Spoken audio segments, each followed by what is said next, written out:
the privilege of sharing on compassion. When I was given that topic last week, I was tested several times, not only that day, but also the next day as well, and realized how far short I am. And say to myself, Karen should be in my shoes here today, not me. She's the more compassionate one. And then I got thinking, I know a little bit about compassion, so I'll share the little bit I know. And then I want all of us to engage in sharing our own compassion stories, but I don't share this too openly, and I don't wear my Maple Leaf hat that often, but I've been a Maple Leaf fan for over 50 years. Yes, and I was too young to even remember when they won the cup back in whenever it was, 67 or something. And yeah, but did you see him play last night? Yeah, they have moments with a new coach. This is third level talk, lower level talk that I'm sharing, guys. You get it, right? So I thought I should be wearing a jersey today, and half of it would be like Ken's, a Bomber jersey, and half of it would be like Stefan's. It would be a Ticat jersey, and if I could find somebody for the other half, I might just go and make one. It'll be useful for one day, but then I'd just rip it open, and there would be the Riders inside, eh? And since it's compassion, we know they haven't won as soon as Riders, right? So that's being compassionate. Not really, eh? It's kind of fictitious compassion there. Fictitious. It's hard to fake, isn't it? Fake compassion, because people sniff it out right away. You're trying to enter, so the main topic is moving into another's world. And you don't have to go too far, do you? But it's a real challenge to do that, to enter another person's world. Karen and I entered other people's world about 12 years ago when we bought our first care home. And were we ever in shock, we bought this care home sight unseen. Like we're just this big step of faith, and then the first day we go and we're just like, are we going to go in? It's ours. And it was scary to go in and not know any of the residents around the table and not be able to relate with them. But there was a journey that we had to take. And as we spent time, shift after shift, night after night, for 6.5 years, I now am understanding what it means in part of being an elderly person. And I understand in part what it means to identify with somebody with Alzheimer's. And I say that's the cruelest disease there is. But in walking with somebody for nights, week after week, month after month, I started to get a heart of compassion for this gal. And she actually sought me out in the night and would just share by the hour her fears and her life and whatnot, and eventually she could get back and we could find her room together and she would get peace and sleep. But that was a big journey into her world. And what does it take for us to move into the world of others? We're talking about compassion, and we talked a couple of weeks ago about humanity, and it was in talking with that, I said to Pastor Dallas the previous week, I think in one word, it should be about compassion. For some reason, I hadn't read ahead, and he says, compassion is coming up. You interested? Okay, and last week was stewardship, and really compassion bridges beautifully the two of them. You see, humanity could be extinct. We could be extinct without compassion. The greatest problem of the world today is compassion. 70 million people died in Europe to war in a 30-year period last century. We need compassion, but how can we be compassionate without good stewardship? It's the good stewardship that frees us up to be compassionate to others, right?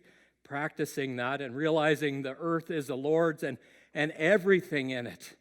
It's all His, and He has poured out compassion on His creation. So good stewardship for us is to keep back, keep stuff in our pockets, keep a place in our heart throughout every day to be able to release to others. We're moving from level 3 talk about sports to compassion to number 1 is, what is God's greatest problem? Do you know God has problems? What's the greatest problem that God has? God has no problems, eh? He does have one. Giving Himself to His creation. Giving Himself to His creation. What's our greatest problem in the world today? Somebody in a TED Talk said the greatest problem is compassion. Being compassionate. And he's given His life to change humanity to be more compassionate.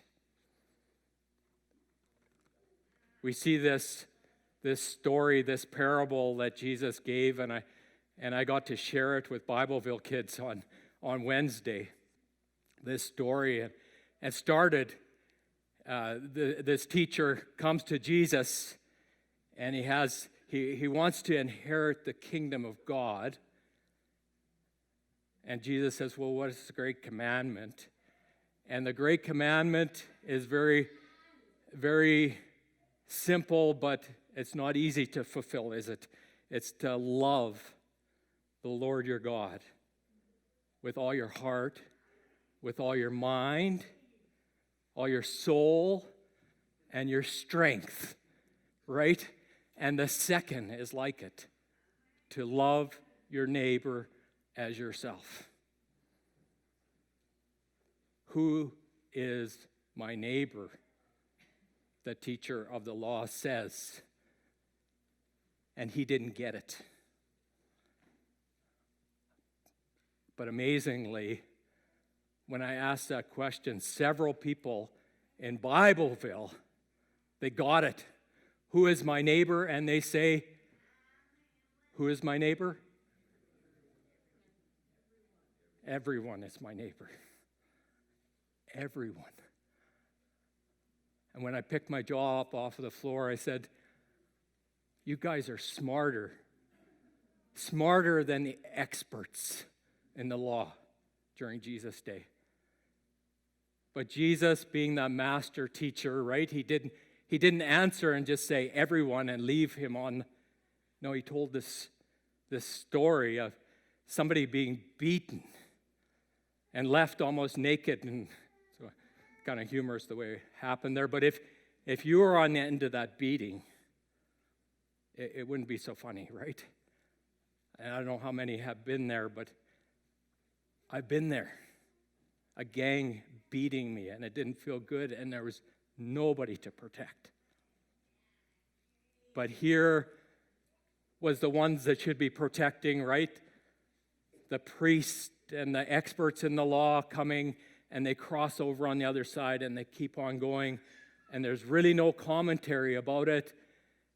And then there was the Samaritan coming along, this foreigner, this outcast, and had a heart of compassion and stopped and mended the wounds, put him on the donkey, went to the inn, gave the price, and said, if there's any more to give, pay it up, pay the bill down the road. And Jesus turned the whole conversation, right? It's not about who is my neighbor. That's very important. And we get A+ for saying, yes, everybody. But it is being merciful. We can have the right answers, can't we? But we have to practice. And from the heart. We have to practice. And that's where I was called on something where I did not practice.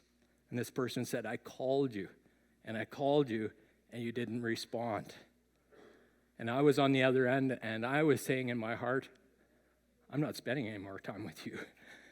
You have sucked me dry, and I can't do it again. That wasn't very compassionate then. I was tested, hey? Where's my compassion level when I am to be compassionate to everyone? Hey? And that went on for a couple, starting one day and right to the next day. And, it was really amazing because at the end of the next day when I was feeling I have nothing to talk about on compassion, it was amazing. This is small town Saskatchewan here in Saskatoon.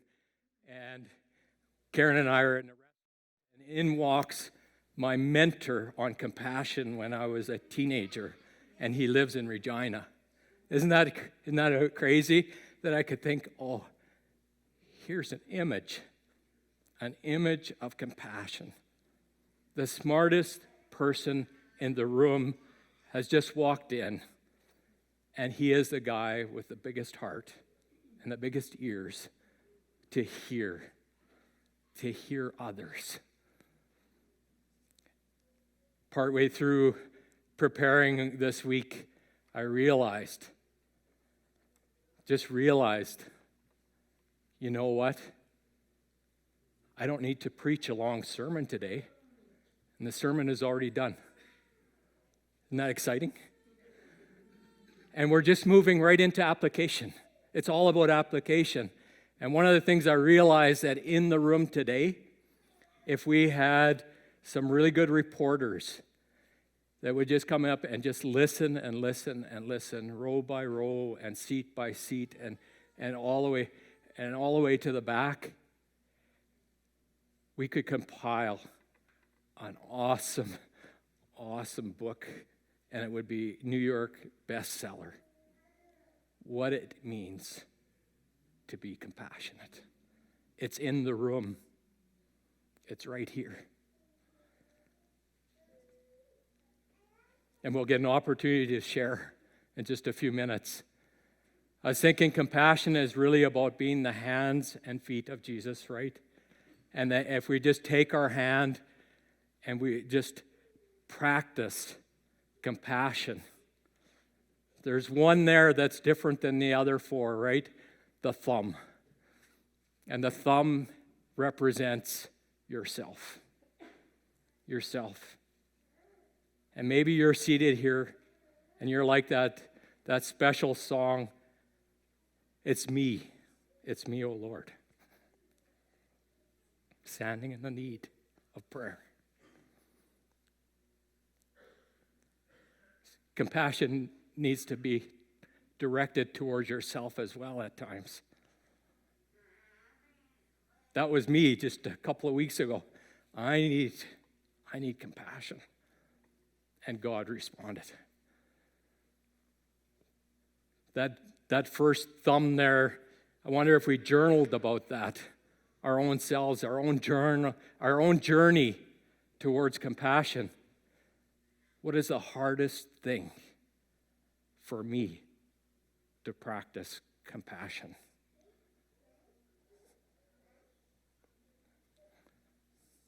Some might say it's because you're a white man. You'd probably be right. Might be the first thing. Maybe it's my pride. my comparigants. Love that word.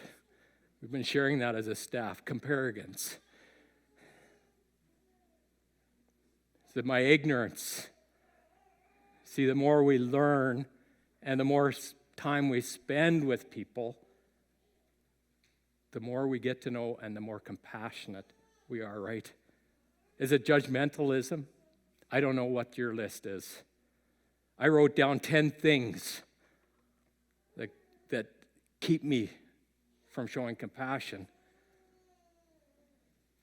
There's the thumb, then there's the first index finger, right?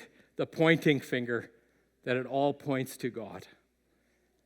Every act of compassion, it's all given.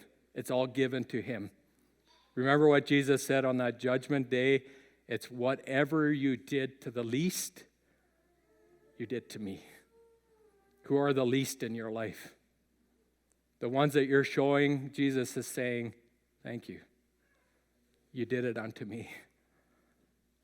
And everything that we give out, it's not wasted, hey? God observes, He sees it all.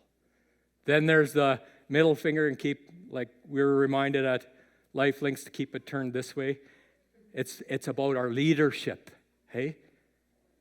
Our leaders need compassion. And we were encouraged just a few weeks ago to pray for our leaders. Our leaders, I know, leading in the church, it's a challenge, hey? We're human. We're all human. We need your prayers. Our government leaders, our city leaders, our life group leaders, everybody that has our parents as well. And then the ring finger, think of our covenants that we have and our families, hey? Isn't it the toughest to practice compassion in our homes? Isn't that the hardest? And yet we're entering into the world of our siblings, our brothers and sisters and uncles and aunts. And I asked somebody about compassion. How do you show compassion? And they're from a different culture. It's just like, we live it. Our families are all under one roof. Everybody? Yes, everybody. It's not just a nuclear family. It's whoever. What a school for compassion. And wouldn't you feel loved on? I don't know. I like my freedoms, but that would be a school of it, right? And then finally, all five is the smallest finger is for the vulnerable. And in our society, the most vulnerable are the aged and the young. Hey, spending time with the young and with the aged. To enter into their very world and to enter right down where they are, that we can sit and listen and hear and share, giving of ourselves. And I haven't defined compassion yet, have I? What is it defined in chapter 8 of Believe? Right at the top, it says to suffer with. To suffer with. All these five. Hey? When's the last time we broke down crying about the human condition? And our Lord has, hey? God Himself has sent His Son to that faraway country to enter right into our neighborhood. As Philippians 2 says, that we are to have the very mind of Christ, who thought it not, He didn't consider staying with God and grasping onto that, but left that to enter right into our neighborhood. And I like how Peterson puts it in the Message. And having become human, He remained human. It was an incredibly humbling process. And with each act of compassion, we're being dethroned. We're off the throne of our life so that something greater, another. And as a result, what does it say? God's greatest problem is giving himself to us. God entrusting us, humans, to come in a way and to lift others up, to be with them in their suffering, in their need of prayer.